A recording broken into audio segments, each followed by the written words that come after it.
So if we could draw out any conclusions from Donna Brazile's book about the DNC and Hillary Clinton's takeover of it, I think that it should be one, that yes, now we have undeniable proof, not that we didn't already, but we have undeniable evidence that the primary was rigged, and two, the DNC has to reform. It is essential.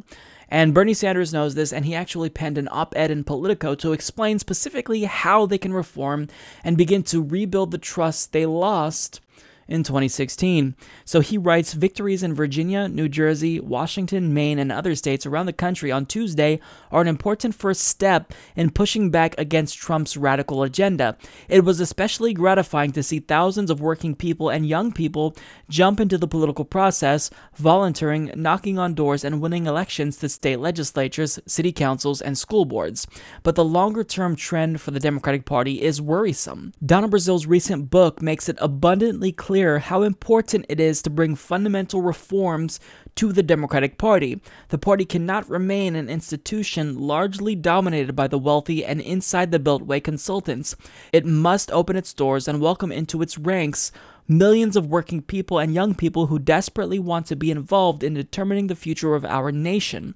Last year, Secretary Hillary Clinton and I agreed upon the need for a unity reform commission to move the party in a new and more democratic direction. In a few weeks, this group will have its final meeting in Washington, D.C., and will decide if we are going to move forward in an inclusive way or continue with the current failed approach. What are some of the reforms that are desperately needed? First, it is absurd that the Democratic Party now gives over 700 superdelegates, almost one-third the number a presidential candidate needs to win the nomination, the power to control the nominating process and ignore the will of voters. Second, in contrast to Republicans, Democrats believe in making voting easier, not harder. We believe in universal and same-day voter registration and ending antiquated, arbitrary, and discriminatory voter registration laws. These same principles must apply to our primaries. Our job must be to reach out to independents and to young people and bring them into the Democratic Party process. Independent voters are critical to general election victories. Locking them out of primaries is a pathway to failure. In that regard, it is absurd that New Yorkers must change their party registration 6 months before the Democratic primary in order to participate. Other states have similar, if not as onerous, provisions. Third, in states that use caucuses, we must make it easier for working people and students to participate. While there is much to be said for bringing people together face-to-face to discuss why they support the candidate of their choice, not everybody is able to participate because of work, childcare, or other obligations. A process must be developed that gives everyone the right to cast a vote, even if they are not physically able to attend a caucus. Finally, if we are able to succeed, we must fully appreciate Brazile's revelations and understand the need for far more transparency in the financial and policy workings of the Democratic Party. Hundreds of millions of dollars flow in and out of the Democratic National Committee with little to no accountability. That simply is not acceptable.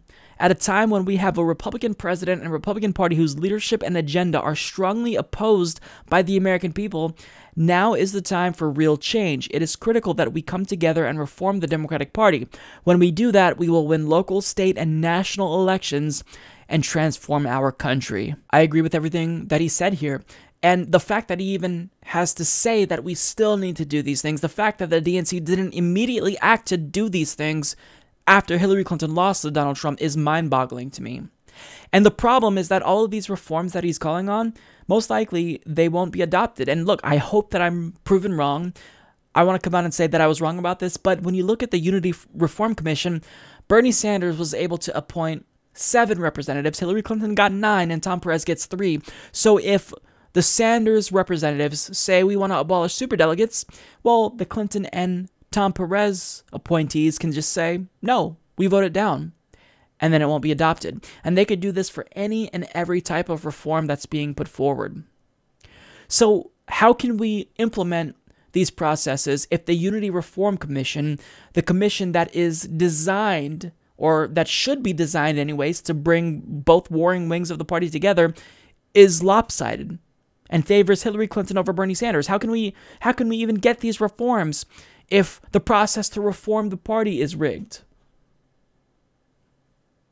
The answer is you probably can't. And when Bernie Sanders talks about caucuses, I think this is a really important discussion because I actually, in 2016, I got a lot of pushback from progressives when I said that we need to abolish caucuses and just have normal primaries, because even though these do tend to benefit the more grassroots-oriented candidates like Bernie Sanders, and it did help Bernie Sanders, I still think that they're wrong because I have someone in my family, my dad, he votes, but he's in a wheelchair.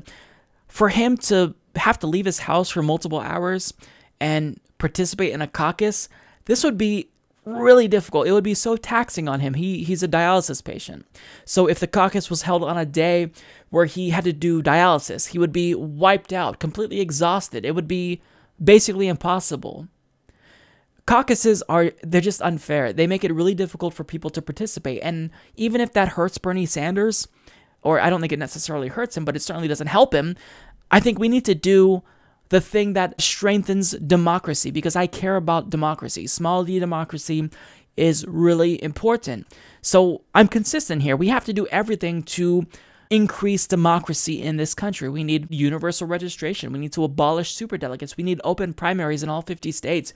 We need to make sure that the Democratic Party doesn't participate in voter suppression in the same way that Republicans do, because they are quick to call out voter ID laws, but when it comes to their own closed primaries, which is in fact a form of suppression because it does stop independents from voting, that's a problem. They're hypocrites.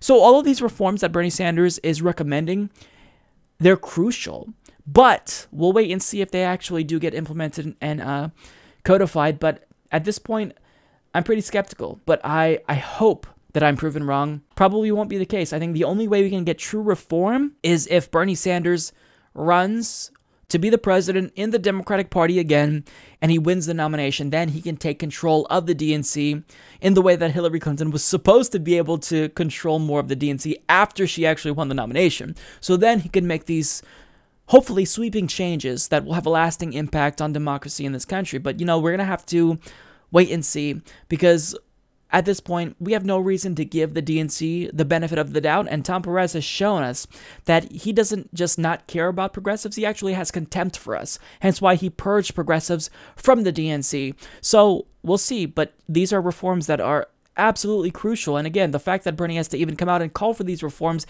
that should have been implemented on the day after Hillary Clinton lost, it's absurd to me. Support this podcast by becoming a patron at patreon.com/Humanist Report.